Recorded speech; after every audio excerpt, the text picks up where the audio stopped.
A sexually empowered, fully expressed woman is terrifying. I mean, that's just as easy as that. The insatiable woman doesn't want more men. She wants more life, more depth, more presence. That her sexuality is truly bottomless and it's mysterious and it's like the universe herself. Welcome to the Sensual Sisterhood Podcast, where pleasure isn't a luxury, it's the way back to yourself.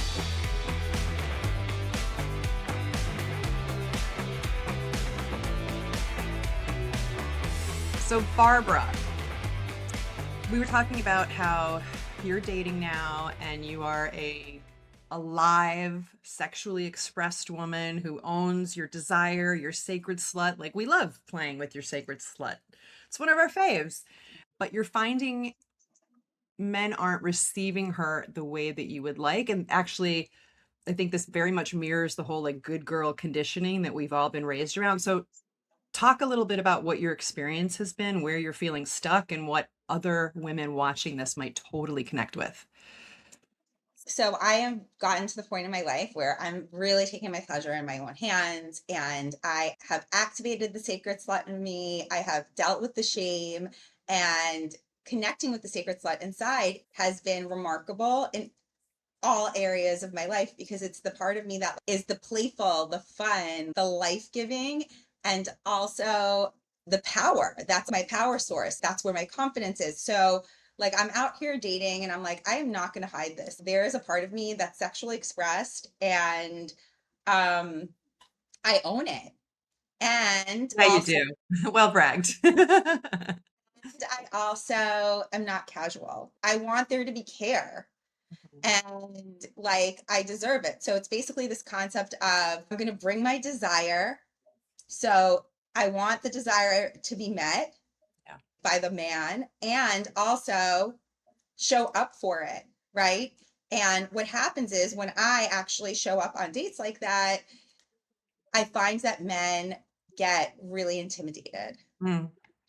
And sometimes they've started even telling me like, wow, like this is intimidating. They feel like, you know, they should know more about my sexuality than I do, which is like, Right.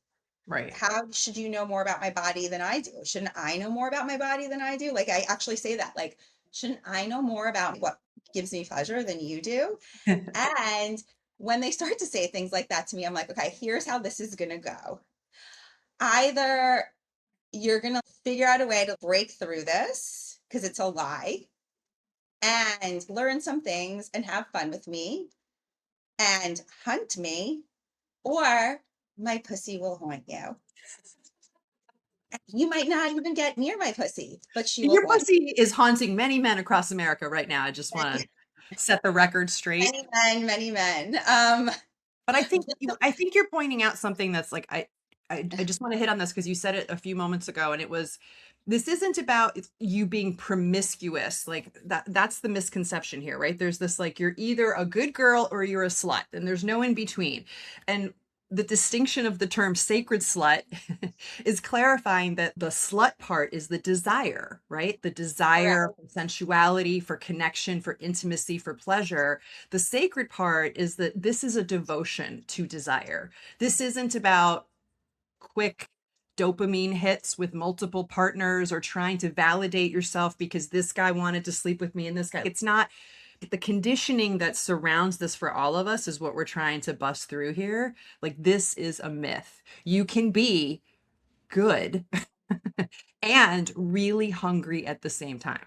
I just wanted to make that clear because if someone's listening to it and they're like, but I'm not like that. Yes, you are. Actually. Every woman has that sacred slut in her. We are born with that part of us.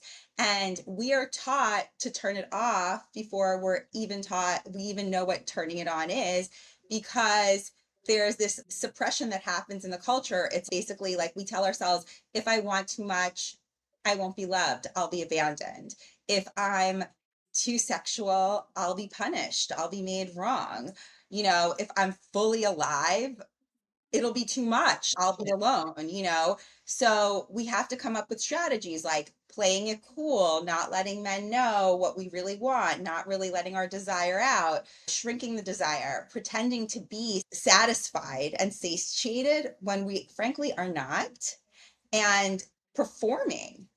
Yeah. And I mean, it's the worst because that's when our like not good enough comes up because not enough of us is living, right? That's when we feel like we're dying, and it actually hurts men as well because it Yeah. doesn't give them the opportunity to bring their best. Yeah. Yeah. So, like, I Speaking guess, of men, speaking of men, we have Sean and we have Sean Andrew here with us, who is going to bring the male perspective on this whole topic of really the concept is there is a part of a woman that is a sacred slut, and it is the insatiable part, and it freaks men out and creates fear and insecurity. And we want to help everyone, the world, like, let's break through that. Let's find a new way to show up with this so that everyone can have really hot sex and a lot of fun yeah. in the bedroom because they should. So So, Sean, maybe you could introduce yourself again because maybe someone didn't meet you on the earlier episode you shared with us. So give us a quick intro, and then I would love to hear what's your take on this. Does someone like Barbara, who's fully present in their sacred slut, fully comfortable with her, not shrinking, not apologizing, what does that trigger or activate from a male perspective? Yeah, well, thank you so much for having me here. Yeah, I can feel the anxiety even approaching this topic to offer, my perspective, which is from a male focus. But yeah, I practice classical Chinese medicine. I'm a manual medicine provider and oftentimes work into spaces that involve conscious sexuality and therapeutic intimacy, and have worked in this space either through different retreats and group activities, but also one-on-one. For what that's worth, I am here to support what I feel this podcast is doing, which is providing more information, more inspiration, more turn on. And so I'm very grateful to be here. So thank you. So glad you're Yeah, a sexually empowered, fully expressed woman is terrifying. here. I mean, that's just as easy as that. It's super scary. And I feel that this discussion is important because it has many layers and many nuances to it. But I think the entry point is this really real understanding that a woman in her full turn on can't be satiated or feels like she can't be Uh-huh. satiated. That her sexuality is truly bottomless and it's mysterious and it's like the universe Mm. herself. And so when we approach that, it's like, how can you not feel small when you stand next to the ocean? How can you not feel, miniature? And especially when as a male body, that if you express yourself fully in what your body naturally tends towards, which is this ejaculatory orgasm, that you're going to be done. You're going to be out of the game for a period of time. And that varies from man to man. And that varies from at different, points of your life, but also it could be a day where you're just done because you're tired. Or it could be that, yeah, you may not step up to the challenge. So I think when you're met with this expression of sexuality that deep down inside you know that you can't necessarily measure up to, it's terrifying to actually move into that arena and then let her down, let yourself down, not even get up, Right. to the plate, so to speak, to even try to swing. And I think that anxiety and that tension in our body then just makes it worse.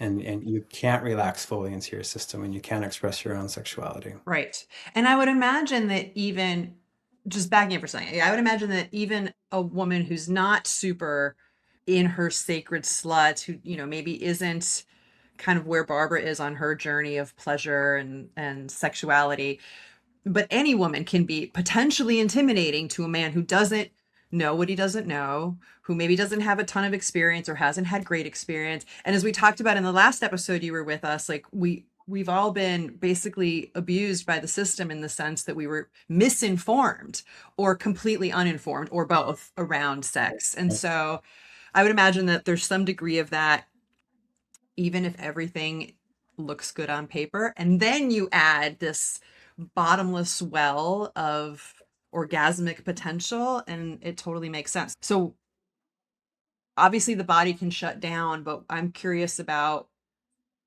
how you think this plays into the dynamic with the man and the woman. Okay. So, like, in your experience, this is happening. Then Well, what? yeah. Yeah, thank you. For me, this is important to talk about because I feel in general there's this projection onto male sexuality in which a man's sexual drive is inherently predatory and inherently dangerous and inherently out for the taking. Whereas from my perspective and noticing it in many friends and other men, that really your first experience of really meeting female sexuality or just like meeting somebody who really turns you on is actually very much a terrifying Mm, experience. And you like become an idiot. You become clumsy. You can't talk. You can't act. You can't be this big, bad bravado of a guy that is just out for the taking. mm, I feel that's actually a learned experience from my perspective as a young man coming of age and coming into my sexuality, that we actually learn to objectify women. And that's a process that we actually learn culturally. And by objectifying a woman and removing your own emotional connection there too, then it becomes easier to deal with her mm, sexually. Not to say that that is the right way to handle the situation and the right way to step into any type of power. But I think the play between the man and the woman goes way back to when he may have first been really attracted to somebody in his life, and he remembers that somatic experience of like being very scared. mm, And that actually, in many ways, the man can't approach in this place of innocence, in this place of really natural attraction, unless there's a very clear invitation that it's okay to mhm, approach. And so, a lot of times, when a woman is exuding this power and exuding this embodiment, especially of her sexuality, that it's scared to get close to. Because I really think that inherent in our own sexuality as men, there is this natural respect. There is this natural caution because of like anything you get close to that's powerful, that you move cautiously. And so I think that is the beginning of this space where like the man's kind of frozen and doesn't know how to approach this incredibly beautiful, incredibly powerful, incredibly energetic being and doesn't really know how to move. And so men, we may be, strong physically. We might have this external strength in general, but on the inside, we're relatively fragile. Like our egos are pretty fragile. And I feel that in society and individually, when we go up against that power and there's this space where we know we might fail, and we know we might let somebody down or we let ourselves down, then it's really easy to then externalize that and project it back on the woman and make her somehow wrong or at fault for it. Like, your sexuality is too mhm. much, or that this isn't okay. This isn't the way to do it. Where on the inside, we're also yearning for that level of sexual experience. And then again, this is nuanced. Yeah. So you also have to realize that for many men, that level of sexual freedom that we may see in an expressed woman is really only modeled for us through pornography. Mm, That when we see that through porn or, back in the day, magazines and now on the internet in all different ways, that is in such this intense, weird, and abusive relationship, as we talked about, if misinformation is truly abuse, which it is. So that is giving us signals that somehow this is wrong, dirty, or bad, but it's actually what we really, really want. And it's actually what we've really conditioned our sexuality to respond mm, to. We've conditioned to respond to it in a very fast, quick, physically disassociated way. yeah. Does that make Yeah, sense? actually, as you're saying that, I'm having this like aha moment because obviously Barbara and I have talked about this phenomenon because she's experienced it repeatedly during her recent dating adventures. And I'm always like, what the fuck? It's kind of making sense because, if your models are either good girls, right? Like most women who are not sexually free and do not own their sensuality and are not confident in it, right? Not that's not what we're seeing modeled in the world for the most part. Those are like the rare exceptions. But we have all this porn that paints this one type of woman in this one way. So then I would imagine that as a man, you're like, well, she's either good or she's Right. a slut. Right. There's There is no no other in option. I haven't seen it.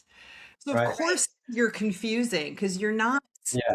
you're not that girl on the porn, but you're not like Yeah. the nun over here. So what do we do with you? And, I call it like the right. short circuit effect because I feel like that's what happens when I'm talking to men about this. I'm not like casual, and yet I'm also sexually expressed, and they don't know what to do with it. They don't know how to hold it. And it's like, this is why we're even having this conversation, because what the idea and concept is like there is a space for men to also rise up and meet us. We're not pointing this out to be like, oh yeah, we're insatiable, so just tough, deal with it and deal with your own insecurity. What we're saying Right. is there's a possibility of, if you could be really honest with yourself and be like, all of the conditioning and all of the lessons, everything I was taught is like a lie, then that clears the Yeah. field. Now you're starting at like, carte blanche. And there's a new field that you're entering in where it's like, wait a second, she can be a sacred slut, and she can also not be casual. So the key distinction is the insatiable woman doesn't want more men. She wants more life, more depth, more presence. So Yes. what we really Mhm. desire at the core, it's not like a sacred slut is like, yeah, I just want to be fucked by everyone, right? What I desire is to have my body worshiped and honored by this incredibly connected and masculine presence. And the thing is, all of this, what I find, is puts men so in their head that they can't be present in their body and bring the presence at the moment of at the moment of like intercourse. Yeah. Yeah. Yeah. Yeah. Very, very well said. And thank you for saying that because that is a deep fear that I've experienced, and I would imagine other men too, is that if I can't satisfy Right. you, then you're going to turn your interest towards somebody else. Right. Maybe even if I like can't satisfy you and then I pass out and fall asleep, maybe when I wake up, you're going to be gone and with somebody else. You know what I Mhm. mean? And that is irrational, but it's a deep fear within us that if we can't actually literally rise to the occasion, and connect with you in the way that we're feeling that you're wanting, which is just like dick, dick, dick, dick, dick, dick, Mhm. dick. And if we can't provide that to you, then you're obviously going to go find that dick somewhere else. But I really love what you said, Barbara, because it really made my system feel even more calm and more open, is that you're actually wanting our presence. Mhm. You're wanting our connection. You're wanting our energy. And that, I think, is the secret sauce, that if men can get out of their head, get into their bodies, and then be like, this is going to be an experience. And I'm going to be committed to being in presence with her. And as you like ride that whole experience in the wave, and again, from our last conversation, that you're not just in there for the intercourse, you're in there for the whole experience and the whole process of the turn on, the connection, and allow it to come in waves.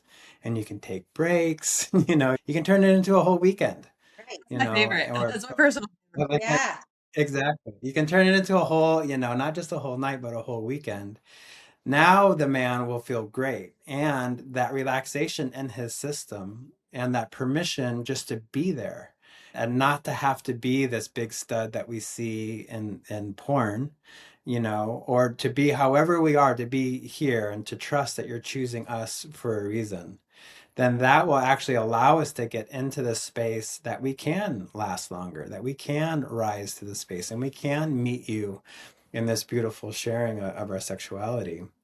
and it gets in your head. And again, the misinformation and the abuse of the porn industry is short-circuiting all of this, because if I'm going to truly meet your sacred slut, then I have to be the guy that I saw in the scenes, meeting those other Right. women, which is like coked up and disassociated, right? Right. Yeah. Exactly. Right. And Yeah. and act. Yeah. Go ahead. It's like we all have these different roles that we end up playing instead of actually being true, right? The men Yes. are trying to perform the stud in the porn movie who can just like last and keep going and do all this stuff.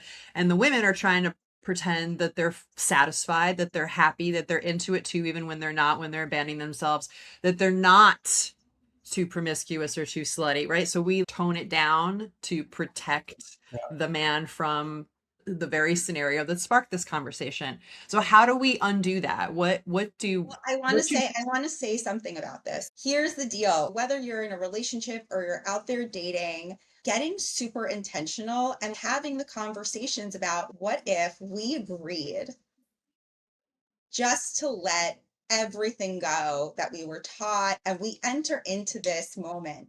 Even if you're in a long-term relationship, as this is new, we're doing this for the first time ever, and we're just exploring. And this is an adventure, and let's see what Yeah. happens. And we're going to use communication, we're going to use like words to see and feel what's going on. And I'm going to trust that you're going to tell me what feels good. I'm going to tell you what feels good. And I'm not going to assume that you know what makes me feel good.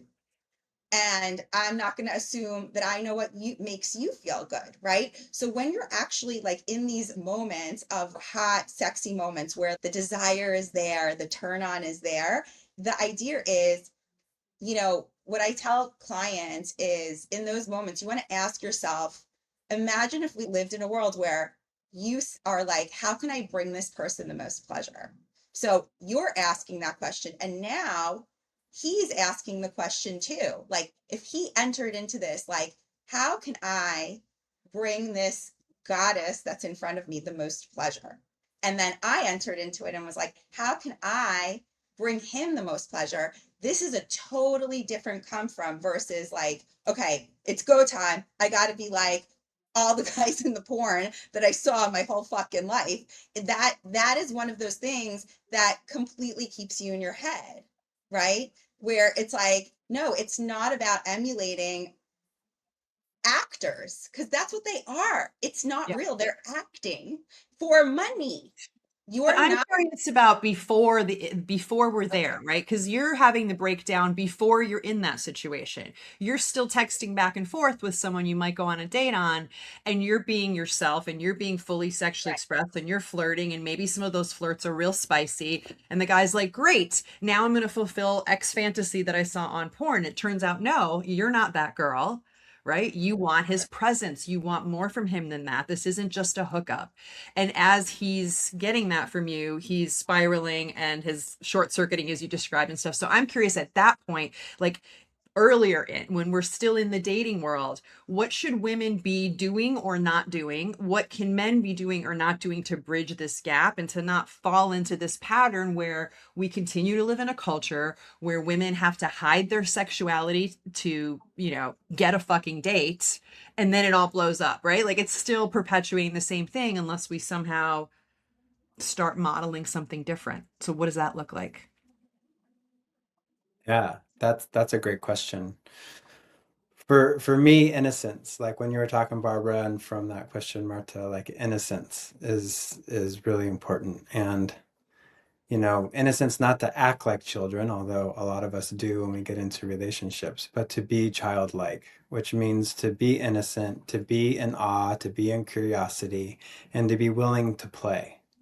Like when we come in and we're willing to play and to truly delight into the experience, we have to drop the seriousness. And then from a male perspective, like what can men do is that to check your fantasies. Like a lot of like I have failed majorly in many sexual encounters by creating a fantasy of what I think is going to happen to what I want is going to happen. And then when I enter into the experience, I try to engineer it and it all goes terribly wrong. So respect your fantasies and it's your turn on and it's your space, but don't project your fantasy onto this whole situation and this person. Now, if you guys are in the moment and you're playing and you want to say, hey, do you want to role play? Then maybe you can bring that fantasy forward. But don't enter into the situation with this idea, this preconceived notion of what's going to happen. Like, allow your turn on to be the somatic experience where you're feeling your body literally on with energy. And then just bring that with a sense of wonder and play of how you're going to mix this energy into whatever needs to come forward between the two of you. Love that. Presence being the key factor, I think, in all of that is what I'm hearing. It's like being present to what is here now, not what you thought might be here or what you had in the past or any of that.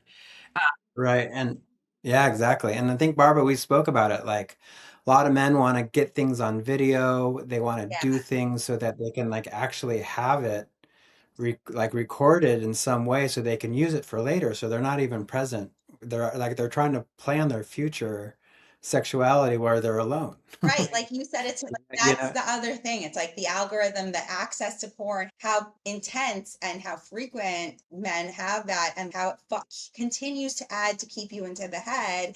And scientifically, what it say, it's like it actually diminishes their ability to last longer, which is another thing of like them not meeting the woman in real life. And then it's like, I remember talking to you about this, and it was like, they're not even present for the future of the video. Like, that's how not present they are. And what happens to a woman when I'm in a situation like that? I am so turned off. Like, I'm like, ugh, my body is like, get me out of here. And then unfortunately, because I'm comfortable being like, ugh, I'm not into this in the moment, and like I'm out of here, that actually becomes that self-fulfilling prophecy of the man feeling fear of I'm not good enough, I can't mhm. satiate her. But he didn't satiate me, or not, he wasn't good enough, quote unquote, not because he was actually, like, it's the self-fulfilling prophecy of like, I've got to be this porn star, not because he was actually being himself and being present, yeah, right? So yeah, it's like it's totally operating out of the ego. So the question becomes, and a question that I would encourage and invite everyone, women, men, whoever, to really ask themselves is, how can I keep ego out of the way? Make it an intention. When you're even texting, when you're even getting to know someone, when you're in the relationship, what if my intention is to keep ego out of the way and bring the embodied presence? Just doing that alone is a major shift. And it's like embodied presence versus ego is a huge thing. And then when I am in the embodied presence, that's when I get optimum level pleasure, right? And when I'm with another person who's meeting me in the embodied presence, there's like, it's just magic, right? yeah, And that's the field that I'm talking about. So yeah. it's like, how can we stop creating these self-fulfilling prophecies of women being like, I can't show him this part of me, so I'm in these relationships where I feel half dead, and men coming to the situation with fearing like, I'll never be good enough, she's going to want more, so many men, and instead being like, that's all ego, that's all lies, and like, let the ego chill and bring the presence. And that's something that I find you're really good at. And I feel like you use that in your work. And I want to talk about that with you because I experience your presence. You have a strong presence, and it's a strong masculine presence. And how do you do that? And how can you support men to activate that within them? Mhm. Yeah, thank you. I mean, it's being with and in your body. It's some practice that integrates your breath, your posture, your movement. And I mean, being out in nature and being in your own truth. I think a lot of times get into careers that are very focused on, winning financially. And they're out there, in that type of hunt, but they're not actually bringing their true self forward. They're not really following their heart's desire, or they're not really in a space of creating and providing that is really expressing themselves fully. So then when they go to express themselves sexually, there is that disconnect, because our jobs and our ability to hunt in the outside world is our ability to hunt in the bedroom.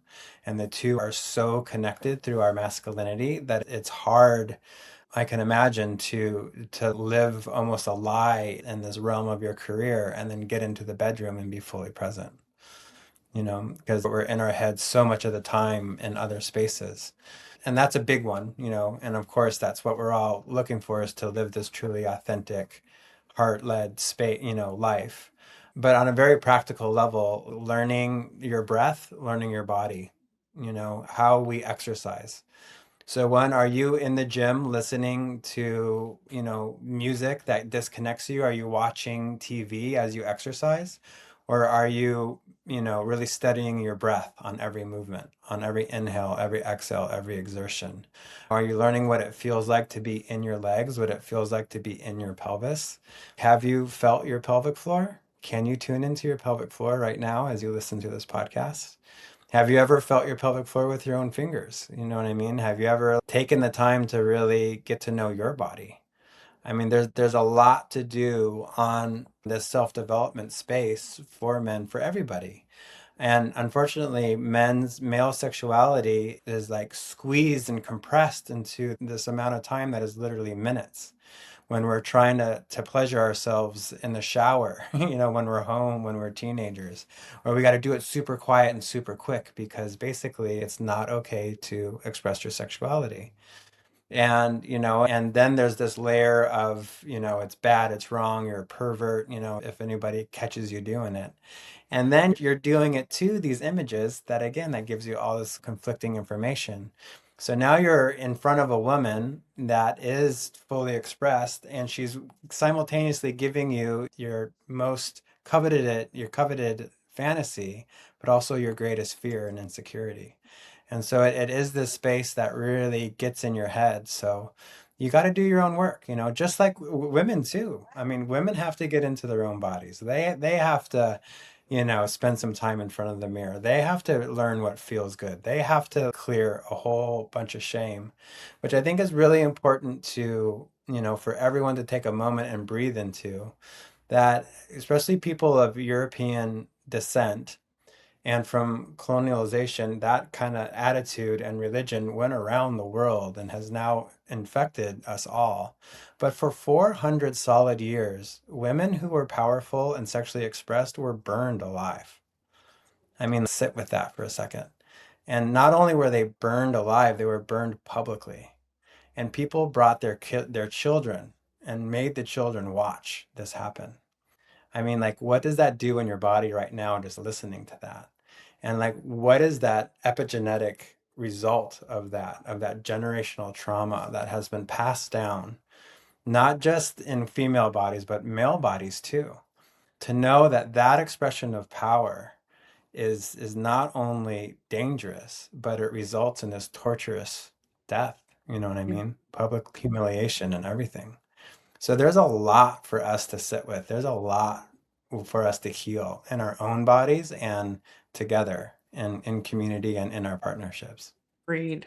It's a Yes. really powerful way to frame it, and it makes it so much more potent and clear why so many women try to manage their partner's fears, or right? Like they try to Like, soften it, contain it, dampen it. And we do that outside of the bedroom also, but like, yeah, of course, because it has not felt safe.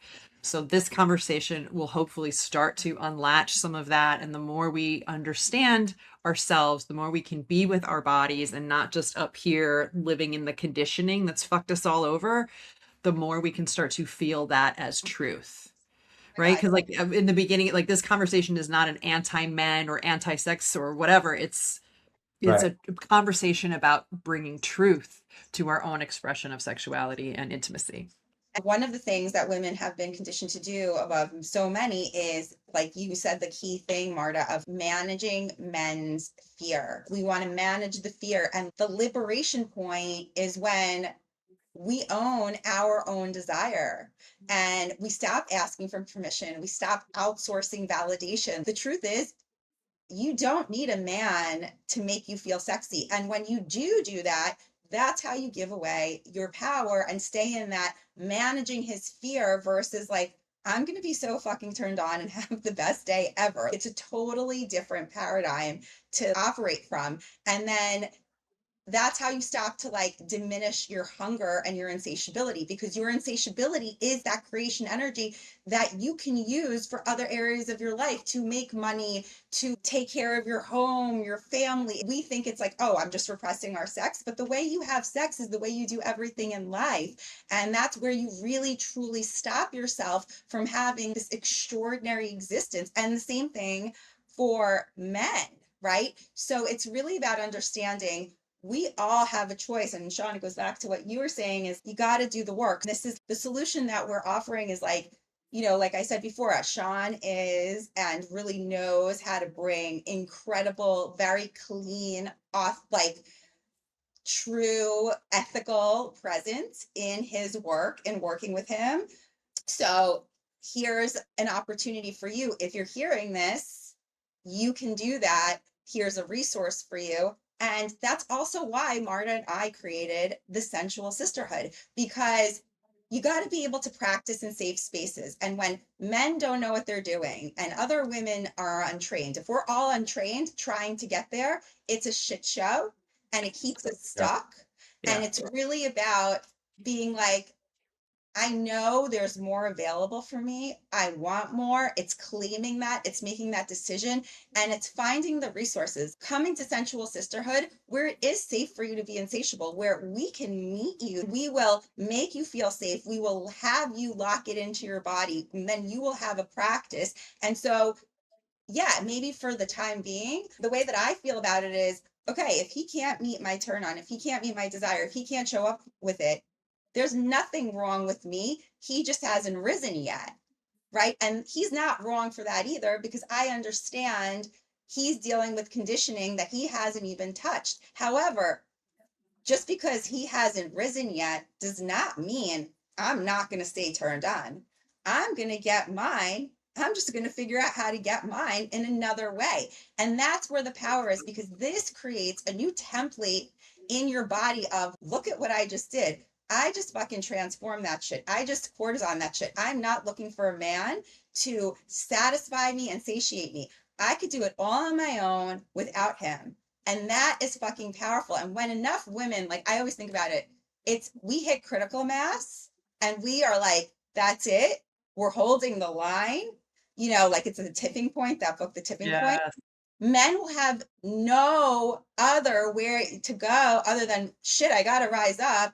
If I want to have hot sex, I got to get present. This bitch is present. I got to figure out how to let go of the bullshit lies conditioning, the puritanical culture, the patriarchy that has fucked me up, right? And take this into my own hands. This is really a matter of, I'm going to take pleasure into my own hands and really find out and go on this exploration, this pleasure research, this journey of like, wow, how much pleasure can I really feel? What can my body really do? Versus the ego of like, wow, I did it like the porn star, but now I still feel dissatisfied, Yeah.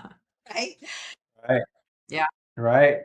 And I love that you brought in the sisterhood, because we need a brotherhood as well. Exactly. We need each other. And so much of our sexuality and that fear is actually tied into the fact that most men can't reliably turn to other men in a safe way and be vulnerable emotionally, especially around our sexuality. To even talk about these things is really scary, and like could, have you be made fun of, or whatever.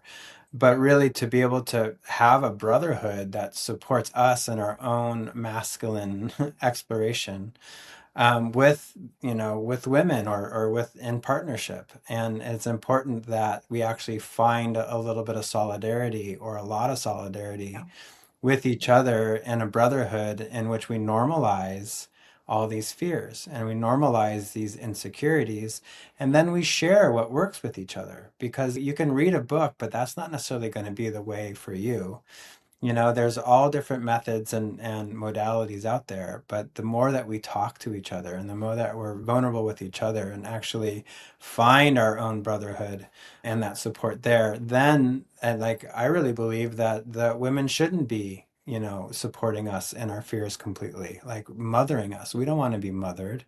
That's a turnoff. You know what I mean? Let's manage our fears and our insecurities within our brotherhood so then when we show up to our women, we're strong and powerful and Yes. potent. You know? And I look that's, forward to you starting that brotherhood, Sean. yeah, the brother. Leading the charge. Yeah.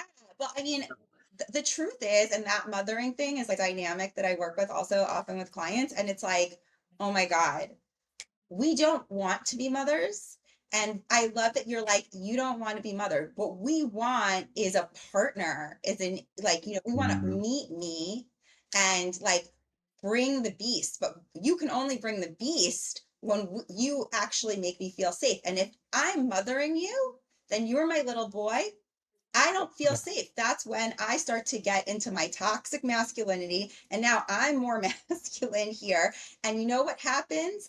Dry pussy, no, like Right. no hard dick, right? Like the dick shrivels and no one's having sex because now I've taken on the role of the mother and you've taken on the role of the little boy. And that's another reason why some people, like a lot of couples, aren't actually having sex because that is another way the culture has repressed us and created this dynamic. But what I Mhm. want to say is you can change that.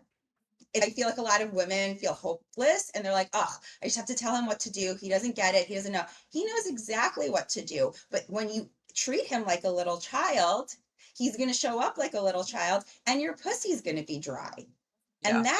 And that's when you don't get satisfied and he's not satisfied. No one's winning. It's a lose lose. It's like bad taste in my mouth, Yep. kind of experience. So that is also something that is, again, you can completely reverse engineer that and make it go from being the mother to being the goddess and him Oh my being the God. god, right?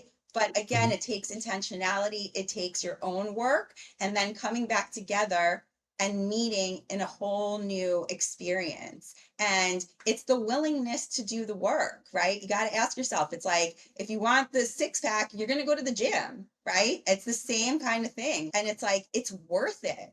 It's so worth it. People don't know what they don't know what they're missing because it's like the best. I mean, when you're having, like, I mean, we all know this. When you're having sensual experiences where you're bringing that deep presence and aliveness and you're not trying to get anywhere, you're just like, I'm going to be here in this moment with this person and we're going to bring each other the most pleasure possible. I mean, it's the juiciest thing. It's the best thing. It's like, I mean, Marta's smiling because she lives that every day, right? Like Marta, tell us from personal experience. It is. It's the best. And it's like every day is a new playground, right? Every interaction, every session is like a new playground and all kinds of things are possible and it doesn't get boring and it doesn't get routine and you don't walk away feeling like he didn't understand or meet me because you're so present that you're both showing up, you're there and it's so real and so good. And yeah, I could go off on a Well, I tangent. know I want you to go on. I mean, I know we have a few minutes left, but here's what I really want to have because you're really, in my experience, living that model of day in, day out presence with your partner because, Marta will be like, I mean, this could be edited out if you want. So I'm just going to say, like, you had a shit show week. Like, your Yeah. mom ended up in jail. Like, let's get real. Like, you had the shittiest shit happen. And Mhm. yet you're still leaving me text messages like, but you know what? I'm still grateful for my life because we're having the best sex ever. Oh my God. He just made like, I can't believe it. Like, it's like what, 2 years later, and he just turns me out. Like, that's crazy to me. And like, so let's talk about real quick when you are coming from that model that I've been talking about, what's possible. How does that impact your life when everything else that's out of your control is hitting the fan? I want you to just say, like, this is what happened to my week, and yet how my sex life is actually resourcing me to show up for the shit that's happening. I'm not Yeah. crawling. I'm Yeah. not being pummeled by this where I feel like I need to crawl, be in fetal Yeah. position and be fucking depressed. Right? Yeah. You're meeting life head on. You're Yeah. doing your work. You're showing up for your business. You're showing up for your family because your body is so resourced from Mhm. this two-bodied union with this incredible partner that has chosen to, the both of you have chosen to show up for one another in this deep presence. Yeah. Yeah, So it's completely changed my capacity.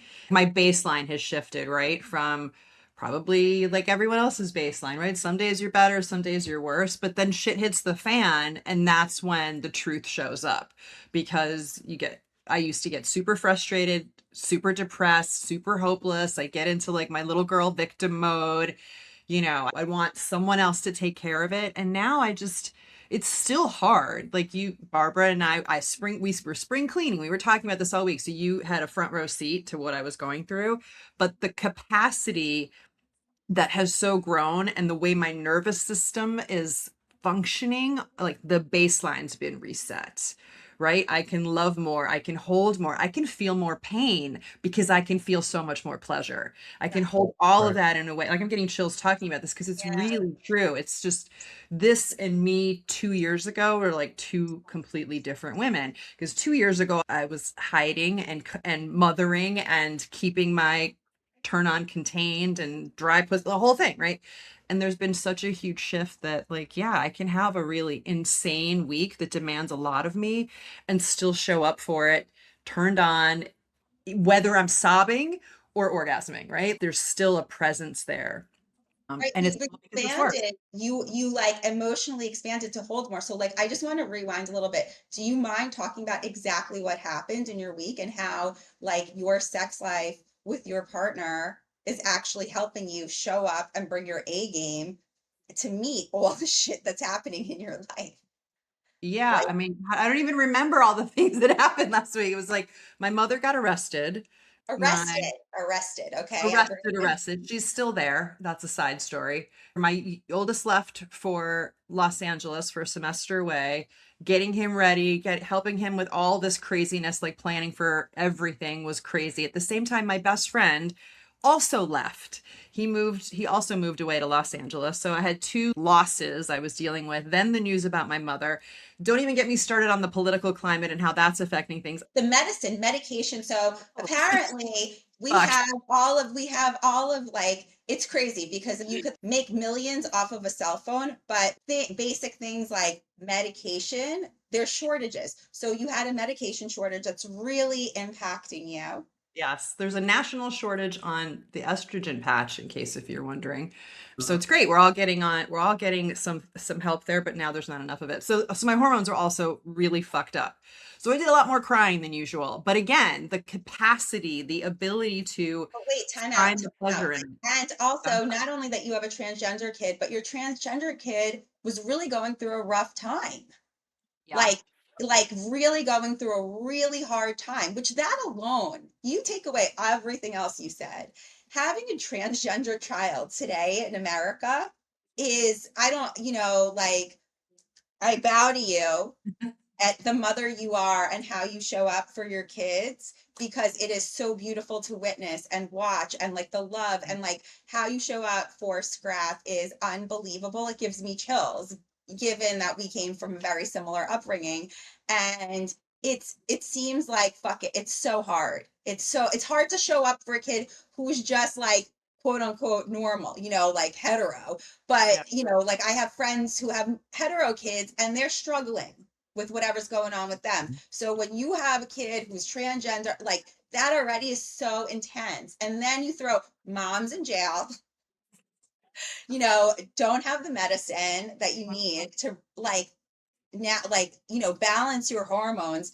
Two people in your life have now moved away and it's creating incredible grief And I have abandonment issues, so and abandonment issues. And look at you, you're showing up for this podcast, for the business, for the Sensual Sisterhood, radiant, alive. You would not know that this shit is happening. But the truth is, it's not because she's pretending. it's because she's able to hold everything, because the orgasm has expanded her capacity to show up for other areas of her life, to show up for her mother, to show up for her transgender child, to show up for like the grief, to show up for her body and her hormones. Why? Because she's resourced sexually, sensually. Yes. Yes. Yeah. So we're so grateful for you at being this model for us, showing us what's possible, because it's so important for people to hear that, like, life's going to come at you. Mhm. And for me personally, I know when I wasn't resourced sexually, when I wasn't taking care of my own sexuality, it was so easy to be like, I'm fucking depressed and hopeless and scared and sad and just let it fucking beat me up. It's just more hurt, it's more pain. It's the Yeah. difference between surviving and thriving. Yeah. And as it ties to the topic of this particular episode, I decided when I entered this relationship, my current relationship, that I was not going to soften anything for him, that I was not going to hide my desire, my needs. Like I wasn't going to make him comfortable at the expense of my own needs. That doesn't mean I'm going to be an asshole and demand things. It just means I'm not going to contain that and try and make it negotiable, which is something I was doing in my prior marriage, right? I was Yeah. negotiating and giving up so much of myself, and it Yes. paid off, ladies. It's worked really fucking Well, so well. here's the thing, just Yeah. literally modeled what we're talking about is you did your work first, Mhm. right? You got very clear with yourself of like, I am not going to negotiate my needs. I'm going to come and be my fullest, most authentic, transparent self and say, this is what I desire. And I'm going to like, let him choose. Is he going to come and rise up and meet me? And he did, and he does daily.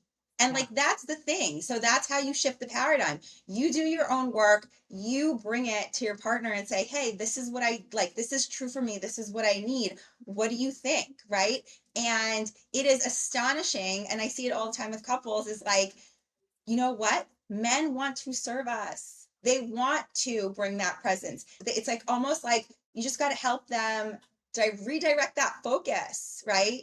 And when you're essentially creating that safety for them, is like, I don't want that porn performance shit. That porn performance shit doesn't do it for me. It's not going to get me off. I don't feel satisfied. I want you to be the realest, truest you. Like, be Yes. That's here, so hot. be Yes. here with me. Like, be here with me. Yeah. And that's so important to let us know that you don't want that porn performance. That actually what you want is Yeah. us completely and totally. And you want our strength. You want Yes. our presence. You want our beast.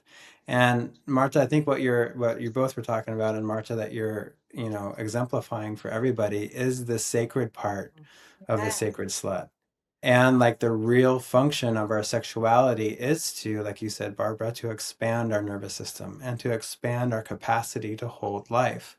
And when we enter into these exchanges and you allow both people to embody the god and the goddess, what we're doing is really inviting the divine into our partnership.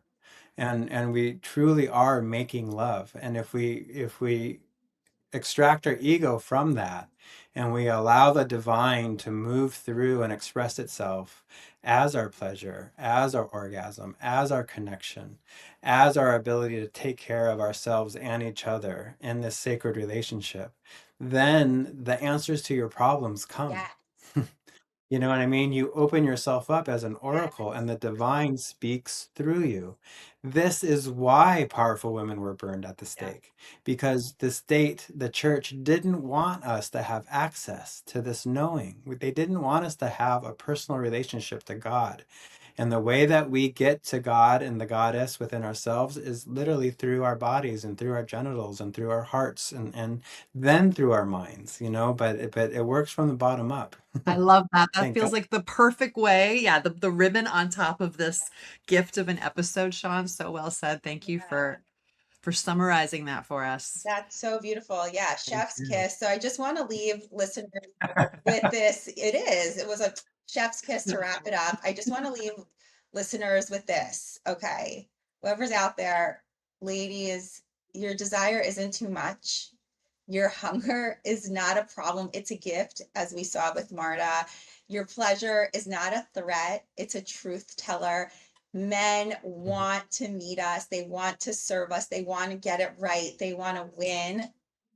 And a question I would have you think about is, what would your life look like if you stopped protecting others from your aliveness and your turn on? And may those who cannot meet you fall away, and those who can rise, rise. Well said. We love you all. Thank you, Sean, so much for joining us again for this great conversation. For having me. Show notes to find links to how to get in touch with Sean or how to join the Sensual Sisterhood, our free community. And we will see you next week for another episode of this podcast. Mwah!